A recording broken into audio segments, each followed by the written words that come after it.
and welcome, my fellow Lashpreneurs. You are in for a very special treat on today's episode as we have Lorena Ashmore, a lash artist, esthetician, and the creative genius and owner behind Dear Lash Love apparel and accessories. She is joining us today for kind of a behind-the-scenes look at her Lashpreneur life as she has built a successful brick-and-mortar business and now an online business of lash apparel and accessories into a six-figure Lorena Ashmore empire. So she also, just because she had some free time on her hands, has started doing a podcast with her friend Casey Boone called Beauty Biz BFFs, where they talk all things behind the scenes of being a female entrepreneur and licensed esthetician. Lorena, welcome, and thank you so much for taking time today to join me on the Lessons of Lashpreneur show. Thank you for wow, you just made me sound very cool. Yeah, right? Bad. I was really impressed with that intro. Well, if I'm ever on Beauty Biz BFFs, you have high expectations for me. Wow, you nailed that. We are just making it up as we go. So let's dive in. Oh man, how long have you been an esthetician, and then when did you get into lashes? Okay, I've been an esthetician for 7 years. Well, okay. Got into it because I loved doing eyebrows, and then I switched over to lashes probably a year into it. Okay. And I had built up a clientele doing skincare, waxing, and was just kind of like really wanted to focus on lashes. So I got lucky. I moved all that clientele over. I said, hey, I'm not doing facials anymore, but I'm going to do lashes. So, I put all my focus into lashes, and then, so it's been, I guess, almost 7 years of me doing. So how did you do that? How did you get them to go from skincare and brows over to lashes? Was it literally, you just have no other option? Did you offer some sort of incentive for them to do that? No, I mean, I wish that I could say that there was some sort of like master plan. Well, it wasn't. It was just, I knew that I was not really happy doing the skincare side of, the industry, the beauty industry. I was getting like burnt out because I had a job before I started renting a room, and I was doing way too many facials. My hands started hurting. I'm like, this for longevity, I'm like, this is not working for me. So I need to switch it up. So I just told my clients, I'm like, this is what I'm passionate about. This is what I want to do. And I kind of got in, I feel like lashes now, they're everywhere, but at the time it was still kind of a new thing. And so they trusted me with their skin already. And so I'm like, hey, just started talking about lash extensions. So I really did get super lucky because I did have a clientele that did trust what I was telling them. So I kind of just got them on the bandwagon, and then it took off from there. I mean, I still do facials here and there, which I enjoy it now that I'm not doing like 7 a day, but I just decided that I really wanted to shift my focus to lashes. So that's what I did. I can't blame you. I was in the same boat, was doing facials, lashes, and waxing. When I opened up my own business, I went into waxing and lashes, and then eventually just had brow waxes on occasion as an add-on service, but just got bit by the lash bug and never looked back. Yep. So how did you come up with this idea of what used to be Lash Love Apparel is now Dear Lash Love, which is t-shirts and accessories for the lash artist community? How did that kind of brainchild come to be? So I was doing lashes for a little while, and I'm always thinking like 5 steps ahead. And for me, I'm like, okay, you're already selling them a lash cleanser. What else? It feels like for lash artists, you're a little bit limited on what you can retail as far as agreed. You've got the cleanser. You're not really supposed to sell them a mascara. You could maybe get them an eyeliner, but like you're kind of like stuck. And so I was like, okay, well, there's plenty of people creating cleansers. All the lash companies already have them. So I wouldn't be doing something different with that. I'm like, what could I create that I could sell to my clients? And then I was like, wait a second, what could I create that I could sell to other lash artists that's not being done? And I kind of just figured out that the apparel, like the shirts, nothing was being made. Nothing that was cute and fashionable and trendy and good quality. So like stitched on something rather, right? That were stones. So yeah, it was kind of like one of those moments of I wanted to be able to sell something other than a service. And I wanted to be able to sell something that could be on a website that I wouldn't necessarily have to physically be there for. So I was just kind of brainstorming. I was actually brainstorming with one of my lash clients at the time, and she owned a cardio bar studio and she started selling socks. I'm like, well, I could do that. So that's kind of where it started from. Was just, I wanted to sell something different though. I didn't want to sell tweezers. I didn't want to sell adhesive. I didn't want to sell cleansers. Everybody's already doing that, and that's not my thing. So that's how I came up with it. So do you have a background in fashion or design or anything like that that would have kind of lent your skills to that? No, I mean, I dropped out of fashion school, so I was maybe 16. But you had an interest in it, right? Like that was something that already was just interesting. And I've always been really creative. I've always loved fashion. So yeah, I mean, I guess those are connected. Yeah. But like for me, like trying to get into the t-shirt world, I'm like, I wouldn't even know where to begin.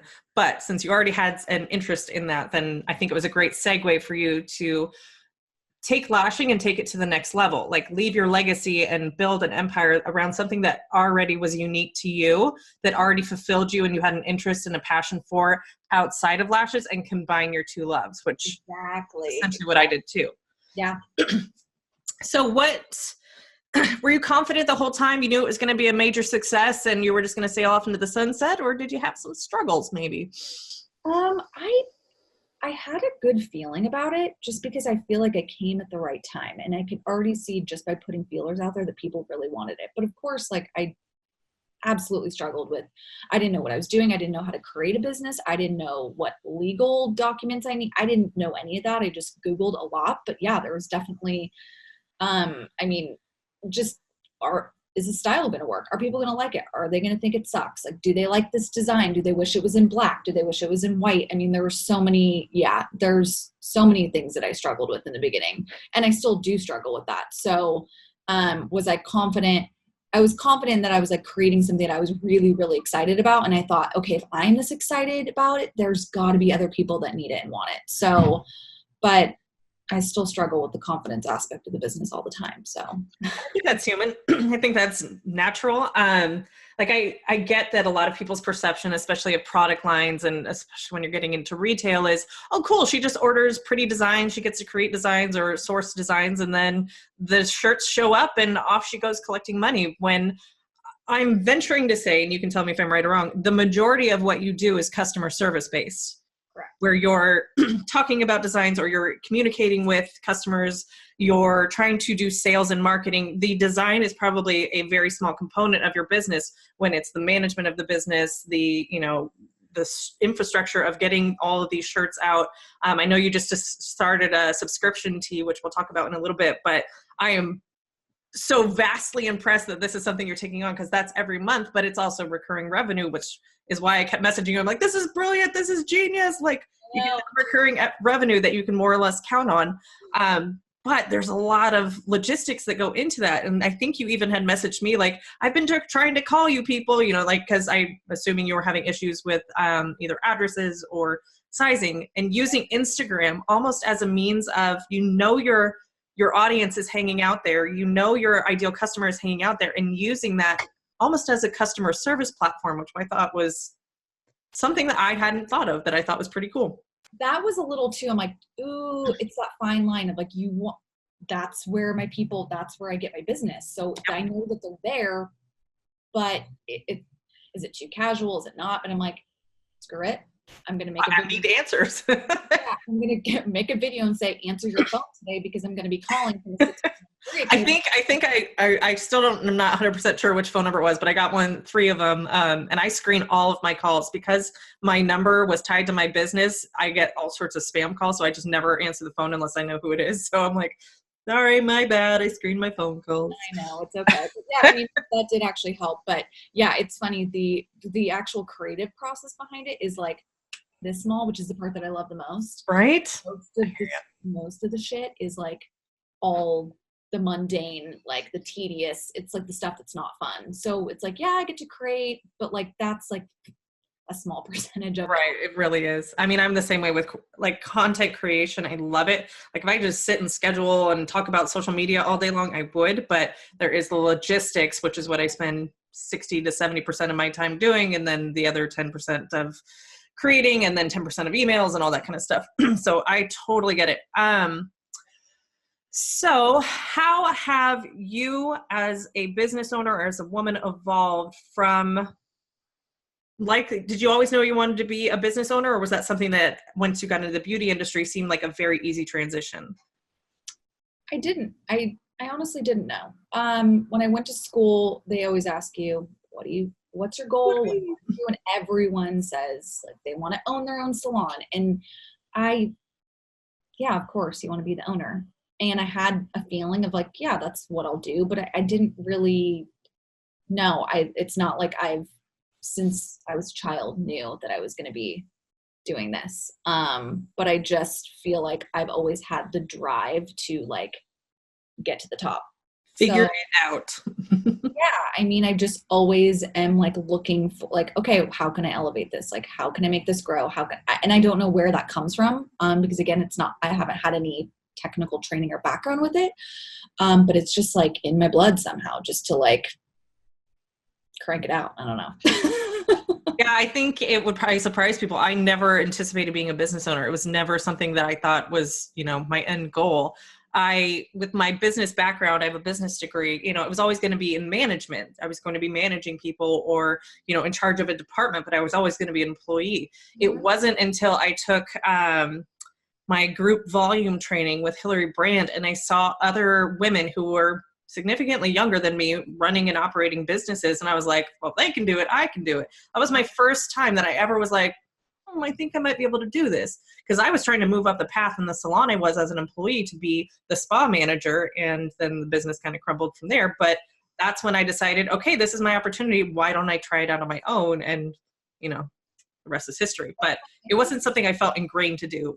Yeah, I think my initial thing was like, I'll be the manager of a salon or a spa, So kind of similar situation. And then you realize like, wait, I can actually be my own boss. Right. And I could probably run it better than these crazies out here who have no idea what they're doing either. And yet here we are. So what would you tell the Lorena who was just getting into the beauty industry? What would be kind of some advice you would give to her to help her with her confidence, to help her with her drive, to foster kind of who you've become now? I would say like rein it in a little bit. Start small. For me, I personally have a tendency to, like I said earlier, like 10 steps ahead, but sometimes it's okay just to be happy with like what is currently going on and not necessarily focusing on like, okay, what's next? What's next? Yeah, I'm really guilty of that. I'm sure you could probably relate too. And I was even talking to Casey the other day. I'm like, are we doing too much? I think we might be doing too much. So I would just say like, focus on one thing, and figure out, and also too, like figure out what you really, really like before you just dive into something. I think I would have told myself that as well. Yeah. Not trying to be a jack of all trades, find your kind of lane. Yeah. And also just like being patient and just, I think maybe just being okay with like what's going on in the moment. Living in the moment. Yeah. For sure. Yeah. I mean, I very much can relate to that because I think as entrepreneurs, we have no lack of ideas and inspiration. Like that's just kind of who we are as a group. We're always thinking of the next thing. We're always thinking bigger, better. What's next? How do we get to the next level? There's always that drive and that passion to keep achieving because it gets so addictive. You get addicted to the hustle. But for me, especially with where I'm at in my life, where I really have to focus more on family right now, I can't be doing all of the dreams and goals I have for the Lashpreneur. It's actually been a thing of beauty that it's forced me to simplify my business and not have these 3 or 4 or 5 or 6 different channels of revenue, and to really dive deep on one thing, which is my group business coaching program, because I'm having to learn how to be okay and comfortable with the quiet and with the slower pace. Yeah. Like, oh, there's not a deadline for the next 2 months. Oh, I don't have to bang things out really quickly and just kind of haphazardly go through my business. Like it really can be intentional. And it really started to show for me with my team when I was really stressed out between April and June of this year, that my team, I could see how it was affecting them with the pace that I was trying to drive the business, that I almost lost a couple of team members who were so valuable to me in the growth of my business. And it was a true reflection and a mirror to what I was doing in the business.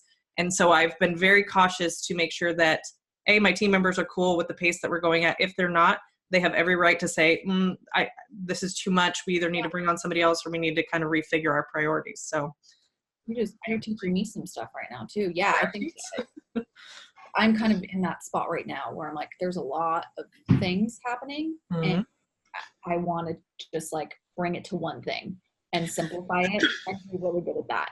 And so like right now I still take lash clients pretty full time. I don't know how you do it. I don't know either. It's gonna, well, I don't want to piss my clients off, but it has to come to, you know, like I can just feel it. I feel that it's time, and it's scary, but it's also like, that's going to push me to really focus on the lash subscriptions and like have more time to like really perfect everything and simplify my business. So I'm not like spread all over the place. Yeah, because you're doing a lot of things okay when you could be doing one or two things really well. Yeah. And that was something that I had to look at. What was going to be the biggest money makers, and where could I have the most impact? Yeah. And that, again, when you have more capacity because you're not juggling so many things, you end up putting out a better quality product, whether it's a training, whether you're able to you know, do more podcast episodes, although I think you guys are pumping them out right now, but you end up having more impact, which in turn ends up getting you more money. So while taking lash clients is amazing and how we all get started, when you want to get to that next level, at some point, something's got to give. And I'm assuming when you moved into doing the lash apparel line, that was the future for you. That was the long game for you, because for most of us, being a lash artist full-time into our 50s and 60s is not probably going to happen for most of us, because it is so physically demanding. So at some point, that transition's got to happen. And for me, it was kind of a natural occurrence I was about to have a baby last year, and I was like, okay, lash clients, I'm not coming back. No. So I had that excuse. But yeah, I think recently you've taken some time back, right? Like you're not working as many days. Yeah, I cut my days, and I still feel like I'm never caught up, and I don't really like that feeling. Like I don't want to feel frazzled. I don't think people are like, oh, women, we're so good at multitasking and we can do everything at once. Like I don't want to be doing everything at once. I don't want to feel stressed out. Agreed. So definitely like hitting that. And that was the whole reason for the apparels. I was thinking long term, like what can I do that I can make money while I'm sleeping, or while I'm like with my family. And I don't have to physically be stuck in a treatment room. So it happened, I guess, sooner than I thought. And of course that extra income, you're like, but it's so easy. You know, you do a lot of clients like right in your pocket, but like I'm not able to scale my business properly because I'm like spread too thin. So, yep. So I feel your girl. I mean, that was me last year. I mean, I was working, I think I did 3 different businesses last year while I was pregnant, because I was just in that hustle mode. And then again, having a family, and where my family life is, I had to simplify, and it's allowed me to be more creative. It's allowed me some downtime, and it's allowed me to get ahead on some projects, which is like, oh, right. I know. Amazing. Yeah. All right.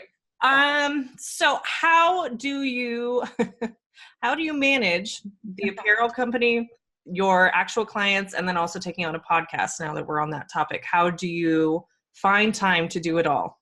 I should practice what I preach. How do I find time?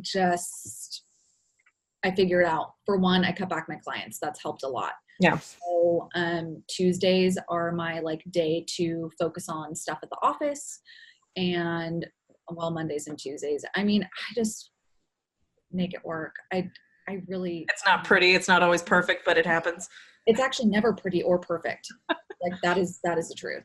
So, but I'm working on simplifying, like you said. Yeah. But I will say, like, focusing on when I'm with my clients, I'm with my clients, instead of I'm with my client and then in between I'm, doing a post, and here, like I've learned to, what is that word? Yeah, to streamline. There's something called context switching, which is multitasking. If you're splitting your attention on things, you do 50% on both. Whereas if you just laser focus in on one, you do it better. and you could do it faster than if you try to split your attention. Yeah. So if I'm doing like a photo shoot, I'm doing a photo shoot and that's it. That's all I'm doing for the day. I'm not doing a photo shoot and taking clients and trying to package orders. So I'm getting better at that. That is the probably, yeah. I honestly, I'm functioning at times, but. Right. 10 years, you're going to look back like, how did I do it? Right? All right. Well, let's wrap up with these 3 questions that I'm going to start asking everybody who comes on for an interview. What 3 things do you think have been essential to your success in the lash industry? One is being really specific with, like my audience and who I'm targeting towards. So like specifically lash artists. In the beginning, it was originally all beauty industry, women, men. But then I just realized that was way too broad. So I think being specific, my creativity, I've just always loved to create. So, and I think that shows through my social media, it shows through my designs. I try to make everything look a little bit unique and different. And then I would say my voice, because I think I've brought like a more raw, I don't know if it's like an opinion, just like a more raw and real voice to the lash industry. Yes. And making it more fun. And just like, I just like being able to give people advice. Like I'm fully admit that I'm not the best lash artist in the world. And I don't know a lot, but I think the tips that I give are people can relate to. So I think I think those things have made me somewhat successful. Excellent. I love it. So what is in the future for Dear Lash Love? We're all dying to know what's ahead. I think we're good for right now. We're pulling back. Yeah. I mean, I'm really excited about the subscription. That for me is like, I'm so passionate about that because I love creating, and with apparel, it's seasonal. So you're putting out new designs like maybe 3 to 4 times a year. And I'm still a small business. I'm not Target. So I can't just like be pumping out new stuff. But with the subscription, I'm able to create something new every single month. And it's something fun and different that you're not going to see on the website. And I can be like a little bit more, not like dangerous, but a little more risky with it. So I'm really excited about that. And just, I really want that to be like my main focus, as well as, the whole shop itself online. But podcast, and I want to do more lash salon tours where I just once a month pick a place to go to, whether it's local or, if I have to drive there or fly, just to hang out with people. Like I just want to get to know lash artists on a more personal level because they're the ones buying all my stuff. So I want to give back and support them. So that's Dear Lash Love tour coming to a city near you, right? I think I did one a couple weeks ago and it was so fun. They gave me a tour. We just sat and hung out and talked, and they didn't have to give me anything. I didn't have to give them anything. It was just like us hanging out as women in the industry. Getting to know each other, a community. Yeah. And I left and I felt really happy after I did that. Like, okay, that was a good day. So I want to do more of that. Yeah. I love it. So tell people how they can find out more about you and even your subscription tea service, where they can find out more information about Dear Lash Love. Okay, so you can find me on Instagram and Facebook, Dear Lash Love. The website's www.dearlashlove.com. I just launched a lash subscription tee. So each month you get a new design on a new shirt. Could be a different color. You're not going to really know, but it's seasonal, trendy, just like more unique designs for $19, which is an awesome price point. Awesome. I wanted to make it affordable. Just don't even think about it. So that is something new. And then my podcast that I do with my friend Casey Boone, she owns Glow Skincare. The podcast is called Beauty Biz BFFs. And we talk about beauty, business, all the real shit. So love it. Well, Lorena, thank you so much for joining me today and sharing a little bit of a sneak peek into your life and what's ahead for Dear Lash Love.